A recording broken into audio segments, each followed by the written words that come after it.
Hi and welcome to my channel for the love of organizing. I'm Laura and I post weekly videos where I share my tips on creating an inspired home and life you'll love, and I try to include budget-friendly finds.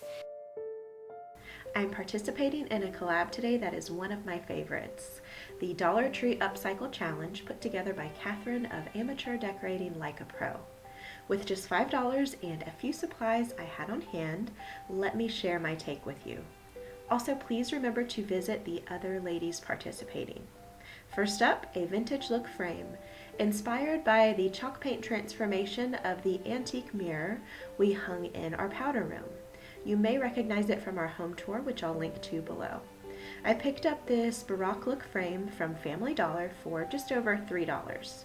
It was originally the dark color you see on the far left, but that didn't work for the decor. So I'd already spray painted several of them that bright white you see in the center. For this antique look, I needed a softer white and I needed something that I could easily distress. So I used this folk art chalk paint in sheepskin, left over from another project. I added 1 to 2 coats to the frame and I let it dry overnight. Then it was time to distress it just a bit with light sandpaper.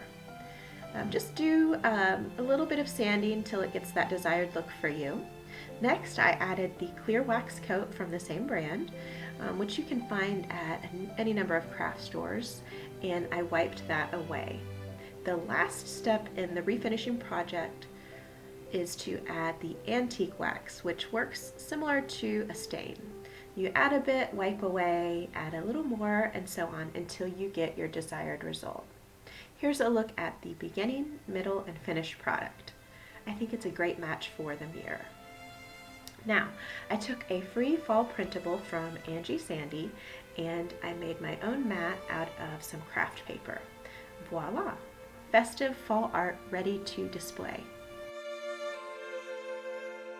This next project involves a mason jar that I picked up for $1. You can find these at the Dollar Tree and any number of stores. Lots of great detail here. I had an oversized jar as well, already in my stash, and thanks to a project idea from Joann's, I was able to use that same chalk paint in an identical process. I added 2 coats, allowed it to dry overnight, sanded as desired, and then finished with the clear and then antique wax. Here's a side-by-side of the jar after the ivory paint and then after the antique wax. So you can see what a difference it makes, and I just love that rich look that it gives it.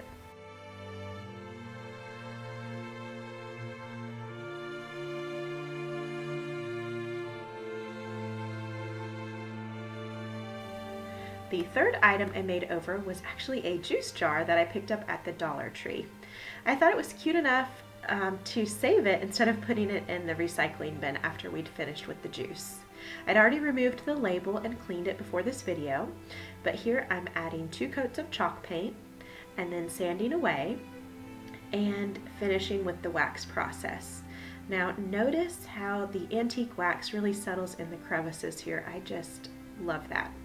With both of the jars, remember to keep them away from water, and if you do need to clean them, just wipe them with a very lightly dampened cloth and dry.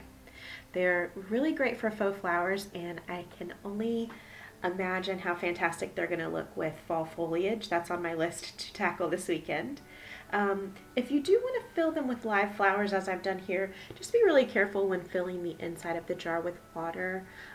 If it touches that chalk paint or the wax before it's fully dry, it can be problematic, so just be careful. I hope you enjoyed these simple projects. They'd be darling with burlap, colorful leaves, you name it. And remember to visit the other channels participating. Again, I'll link everything in the description box below.